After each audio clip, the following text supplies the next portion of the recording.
Everyone, today we are going to discuss about meiosis. Meiosis क्या है? It's a specialised kind of cell division. ये एक cell division का type है that reduces the chromosome number by half, जो chromosome number को half कर देता है डिवीजन के बाद. यानी अगर पेरेंट्स के पास 2n नंबर ऑफ क्रोमोसोम्स हैं तो उसकी जो डॉटर सेल है यानी प्रोजेनी है उसके पास n नंबर ऑफ क्रोमोसोम होंगे, यानी कि हैप्लॉइड डॉटर सेल्स का प्रोडक्शन होता है. ये एक रिडक्शनल डिवीज़न है, यानी कि क्रोमोसोम नंबर रिड्यूस हो रहे हैं ना यहाँ पे, तो इसलिए इसको रिडक्शनल डिवीज़न कहते हैं. इसमें क्या होता है? Pairing of homologous chromosome and recombination occurs. इसमें होमोलोगस क्रोमोसोम की पेयरिंग हो जाती है और रिकम्बिनेशन होता है, यानी जेनेटिक मटेरियल का एक्सचेंज होता है दोनों क्रोमोसोम्स के बीच में. 4 हैप्लॉइड सेल्स आर फॉर्म्ड. कितनी हैप्लॉइड सेल्स बनती हैं? 4. और ये 2 फेजेस में कंप्लीट होता है, मियोसिस 1 एंड मियोसिस 2. ये मियोसिस 1 और मियोसिस 2 के पार्ट हैं. जैसे कि माइटोसिस में था, ये भी इनके नाम भी यहाँ पे भी सेम है, prophase, metaphase, anaphase and telophase. जो मियोसिस 1 है उसको आइडेंटिफाई करने के लिए प्रोफेज 1 इन नाम के आगे 1 लगाया गया है, और मियोसिस 2 के पार्ट के नेम भी सेम है लेकिन उनके आगे 2 लगाया गया है, यानी कि वो सेकेंड पार्ट के सब पार्ट्स हैं. अब प्रोफेज 1 देख लेते हैं. प्रोफेज 1 लॉन्गर एंड कॉम्प्लेक्स, यानी ज़्यादा टाइम टेकिंग होता है और कॉम्प्लेक्स होता है. इसके 5 फेजेस हैं: leptotene, zygotene, pachytene, diplotene and diakinesis. इसको याद करने का एक तरीका है, लालू जरा पानी दे दे. इस तरीके से हम इसको याद कर सकते हैं. अब एक एक करके इनके पार्ट्स को देखते हैं. पहला है लेप्टोटीन. प्रोफेज 1 का पहला पार्ट है लेप्टोटीन. इसमें क्या होता है? लेप्टो का वर्ड का मतलब है थिकनेस, यानी क्रोमोसोम का कॉम्पैक्शन होना शुरू हो जाता है इसमें, और वो थिक हो जाते हैं, और थिकनिंग की वजह से हम उनको अच्छे से लाइट माइक्रोस्कोप के अंडर ऑब्जर्व कर सकते हैं. अब ये इसका डायग्राम दिखाया गया है हर एक स्टेज का: leptotene, zygotene, pachytene, diplotene and diakinesis. सारी स्टेजेस के डायग्राम दिखाए गए हैं. इनका हम अभी सरफेस व्यू कवर कर लेते हैं, डिटेल्स हम नेक्स्ट स्लाइड में कवर करेंगे.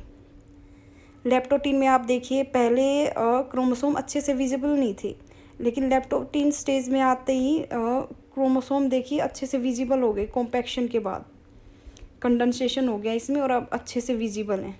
अब देखिए जाइगोटीन में क्या है. जाइगो वर्ड का मतलब है पेयरिंग. यहाँ पर देखिए साइनेप्सिस हो जाता है. साइनेप्सिस मतलब पेयरिंग, होमोलोगस क्रोमोसोम की पेयरिंग शुरू हो जाती है और सिनेप्टोनिमल कॉम्प्लेक्स बनता है.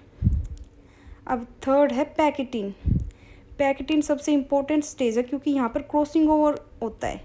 जो ये क्रोमोसोम की पेयरिंग हुई थी ना, ये पेयरिंग में क्रोमेटिड्स आपस में अपना जेनेटिक मटेरियल एक्सचेंज करती हैं, इसको बोलते हैं क्रॉसिंग ओवर. और क्रॉसिंग ओवर किन के बीच में होता है? नॉन सिस्टर क्रोमेटिड्स के बीच में, यानी कि 2 क्रोमोसोम की जो क्रोमेटिड्स हैं उनके बीच में होगा. एक ही क्रोमोसोम की क्रोमेटिड्स के बीच नहीं होगा, जो 2 क्रोमोसोम्स ने पेयर किया था उनकी क्रोमेटिड्स के बीच में होगा. अब नेक्स्ट स्टेज है डिप्लोटीन. डिप्लोटीन में क्या होता है कि जो क्रोमोसोम थे पेयर हुए थे वो धीरे धीरे अलग होना शुरू हो जाएंगे, लेकिन जो एक्स शेप स्ट्रक्चर बनी थी जेनेटिक मटेरियल को एक्सचेंज करने के लिए क्रोमेटिड्स के बीच, जो एक्स शेप स्ट्रक्चर बनी थी सिर्फ वो रहेगी, बाकी क्रोमोसोम धीरे धीरे अलग होना शुरू हो जाएंगे. अब नेक्स्ट है डाइकाइनेसिस. डाइकाइनेसिस में क्या होता है? ये एक तो प्रोफेज का लास्ट स्टेज है और इसमें अच्छे से न्यूक्लियर मेम्ब्रेन डिसइंटीग्रेट हो जाएगी, यानी कि जो न्यूक्लियर एनवलप था वो धीरे धीरे ब्रेक डाउन होना शुरू हो जाएगा और क्रोमोसोम्स हैं जो वो धीरे धीरे अलग होना शुरू हो जाएंगे. अब इनकी डिटेल्स देख लेते हैं. जाइगोटीन. जाइगोटीन वर्ड का मतलब बताया था पेयरिंग. देखिए, chromosome start pairing together and this process of association is called synapsis. Chromosome की पेयरिंग शुरू हो जाती है और इस प्रोसेस को बोलते हैं साइनेप्सिस. नेक्स्ट पॉइंट है, these paired chromosome are called homologous chromosome. और पेयरिंग किन क्रोमोसोम्स के बीच होती है? होमोलोगस क्रोमोसोम्स के बीच.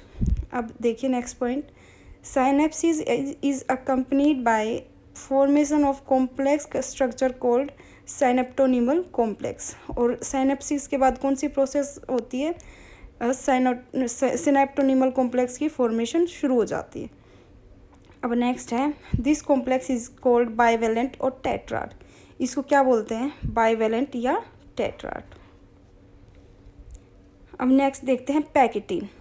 पैकेटिन में सबसे इम्पोर्टेंट होती है क्योंकि इसमें क्रॉसिंग ओवर होना शुरू हो जाता है। इसमें क्रॉसिंग ओवर होता है तो ये प्रोफेज 1 की सबसे इम्पोर्टेंट स्टेज है। अब देखिए, appearance of recombination nodule. Recombination nodule का फॉर्मेशन होना शुरू हो जाता है। ये होते क्या है recombination nodule? It's a site eight which crossing over occurs. ये रिकम्बिनेशन नोड्यूल वो साइट होती है, वो जगह होती है जहाँ पर क्रॉसिंग ओवर होगा। किन किन के बीच होगा? Non sister chromatid of homologous chromosome. Homologous दो क्रोमोसोम से दो उनकी नॉन सिस्टर क्रोमेटिड्स के बीच में। एक ही क्रोमोसोम की क्रोमेटिड को क्या बोलते हैं? Sister chromatid. और दो अलग अलग क्रोमोसोम की क्रोमेटिड्स को बोलते हैं non sister chromatids. Crossing over is exchange of genetic material between two homologous chromosome. Crossing over क्या है?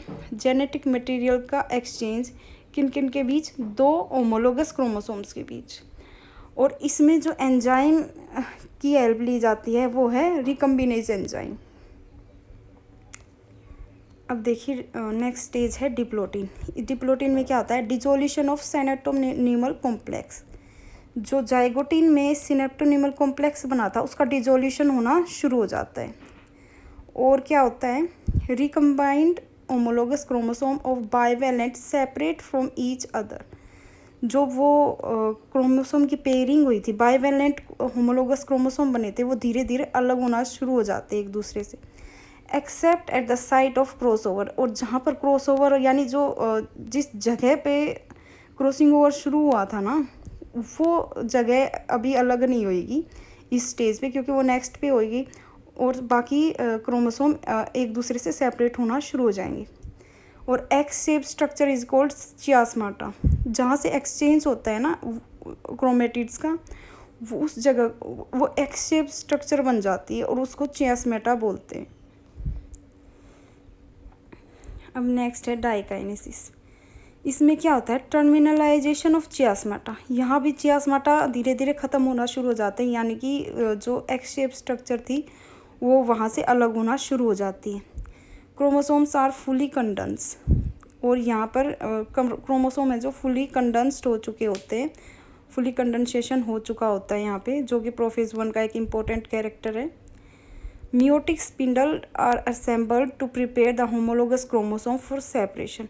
और म्योटिक स्पिंडल जो माइक्रोट्यूब्यूल्स अटैच होती काइनेटोकोर से, वो धीरे धीरे बनना शुरू हो जाती ताकि क्रोमोसोम्स को सेपरेट किया जा सके।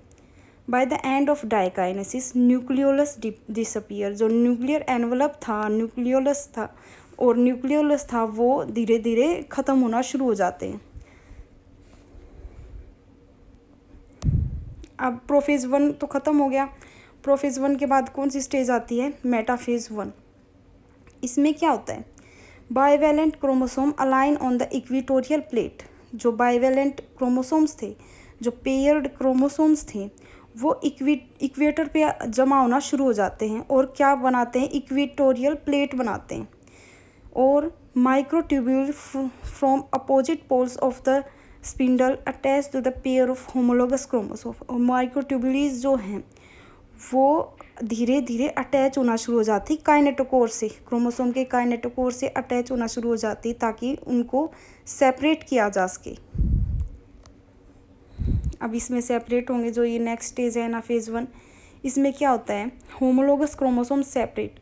जो काइनेटोकोर से अटैच हो गए थे स्पिंडल फाइबर, जो माइक्रोट्यूब्यूल्स वो अटैच हो गए थे, अब वो उनको अलग करेंगे, यानी अपोजिट पोल्स पे लेके जाएंगे।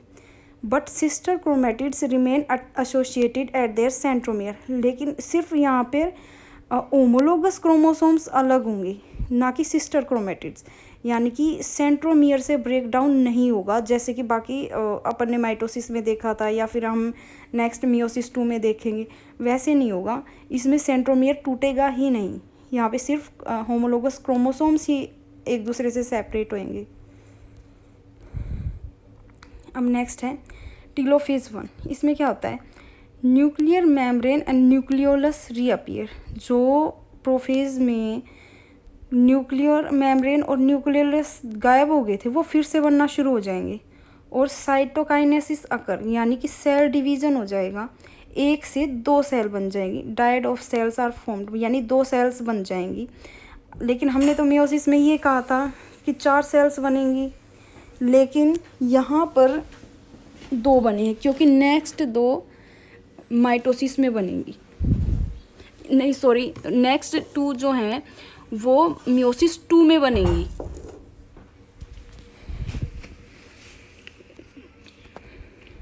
अब देखिए मैं इसके थ्रू बताती हूँ आपको धीरे धीरे। प्रोफेज 1 को आप देख पा रहे हैं। प्रोफेज 1 में फुली कंडेंसेशन हो गया। अब मेटाफेज 1 में देखिए जो होमोलोगस क्रोमोसोम्स हैं वो इक्वेटर पे जमा हो गई है, आप देख पा रहे हैं, और इनके जो काइनेटोकोर से स्पिंडल फाइबर अटैच हो गया। ठीक है। एनाफेज में ये सेपरेट हो गए, अपोजिट पोल पे चले गए, लेकिन यहाँ पर जो सेंट्रोमियर है उसका ब्रेकडाउन नहीं हुआ। ठीक है, सेंट्रोमियर का ब्रेकडाउन नहीं हुआ यहाँ पे। और टीलोफेज में 2 सेल्स बन गई, डायड ऑफ सेल्स का फॉर्मेशन हो गया। ठीक है, और हम देख पा रहे हैं कि दोनों क्रोमेटिड सेंट्रोमियर की हेल्प से एक दूसरे से अटैच हैं। ठीक है, अब देखते हैं मियोसिस 2 में। मियोसिस 2 बिल्कुल माइटोसिस जैसा है। हमने लास्ट लेक्चर में जो माइटोसिस कवर किया था बिल्कुल वैसा ही है, लेकिन फिर भी मैं बता देती हूँ इसके बारे में। मियोसिस 2 का फर्स्ट पार्ट क्या है? प्रोफेज 2। प्रोफेज 2 में क्या हुआ? Nuclear membrane disappear. Nuclear membrane disappear हो गई, ब्रेकडाउन होना शुरू हो गया उसका, एंड क्रोमोसोम बिकम कॉम्पैक्ट, और कॉम्पैक्शन शुरू हो गया यानी कंडेंसेशन शुरू हो गया। अब देखिए डायग्राम के थ्रू बताती हूँ आपको। प्रोफेज 2 में यहाँ पे क्या हुआ? न्यूक्लियर मेम्ब्रेन का ब्रेकडाउन शुरू हो गया और यहाँ पर कंडेंसेशन हो गया, यानी हमें अब क्रोमोसोम हमें विजिबल हो रहे हैं। मेटाफेज में क्या हुआ? मेटाफेजिक प्लेट का फॉर्मेशन शुरू हो गया और काइनेटोकोर्स से आके स्पिंडल फाइबर अटैच हो गई। ठीक है। एनाफेज 2 में क्या हुआ कि सेंट्रोमियर से ब्रेकडाउन हो गया क्रोमेटिड्स का, और क्रोमेटिड्स अपोजिट पोल पे चली गई, और हमें यहाँ पे टीलोफेज 2 में 4 सेल्स बनी, 2 तो ऊपर वाले से, 2 नीचे वाले से। यानी ये जो 2 सेल हमें मियोसिस 1 में मिली थी, अब मियोसिस 2 में ये 2 से 4 हो गई, यानी टोटली हमें मियोसिस में 4 सेल्स मिलती हैं। देखिए मेटाफेज 2 में क्या होता है? Chromosome align at the equator and equatorial plate is formed. Chromosome है जो वो इक्वेटर पे अलाइन हो जाते हैं और क्या बनाते हैं? इक्वेटोरियल प्लेट बनाते हैं। Microtubules from opposite poles of spindle get attach to kinetochore of sister chromatids. जो माइक्रोट्यूब्यूल्स हैं वो काइनेटोकोर से अटैच हो जाती हैं ताकि वो सेपरेट कर सकें इनको, सिस्टर क्रोमेटिड्स को, और यहाँ पर सेंट्रोमियर का ब्रेकडाउन होगा। एनाफेज 2 में देखिए splitting of centromere of each chromosome. Centromere breakdown हो गया और इसलिए हुआ है ताकि दोनों क्रोमेटिड्स अपोजिट पोल्स पे जा सकें। देखिए आप टीलोफेज 2 देखिए, फॉर्मेशन ऑफ न्यूक्लियर एनवलप। ये प्रोफेज 2 से बिल्कुल उल्टा है क्योंकि वहाँ पर न्यूक्लियर एनवलप का ब्रेकडाउन हो रहा था और यहाँ पे न्यूक्लियर एनवलप का फॉर्मेशन हो रहा है। Cytokinesis follows resulting in formation of tetrad of cell. Cytokinesis यानी सेल डिवीज़न होता है और क्या बनाते हैं? टेट्राड यानी 4 सेल्स बनाते हैं। 4 haploid daughter cells are formed. 4 haploid daughter cells are formed. अब देखिए मियोसिस 2 की सिग्निफिकेंस क्या है? एक तो इट इंक्रीजेज जेनेटिक वेरिएबिलिटी, यानी जो क्रॉसिंग ओवर हुआ था, जेनेटिक मटेरियल का एक्सचेंज हुआ था, इसकी वजह से वेरिएबिलिटी देखने को मिलती है हमें जनरेशन्स में, और जो कि बहुत इंपॉर्टेंट है इवोल्यूशन के लिए। और meiosis is the mechanism by which conservation of specific chromosome number is achieved in the sexually reproducing animals. देखिए कंजर्वेशन ऑफ स्पेसिफिक क्रोमोसोम, यानी हमें पता है कि सेक्सुअली रिप्रोड्यूसिंग जो ऑर्गेनिज्म होते हैं उसमें 2 पेरेंट्स का होना ज़रूरी है। Male and female. अब देखिए, haploid number of chromosome male के पास से आते हैं and haploid number of chromosome female के पास से आते हैं, और दोनों ही मिलके डिप्लॉइड ऑर्गेनिज्म बनाते हैं। तो ये एक बहुत अच्छा तरीका है, बहुत अच्छा मैकेनिज्म है जिससे स्पेसिफिक क्रोमोसोम को कंजर्व किया जा सकता है। ठीक है, थैंक यू लेक्चर को देखने के लिए। अगर कोई डाउट हो तो प्लीज़ कमेंट्स में ज़रूर बताइए। Thank you.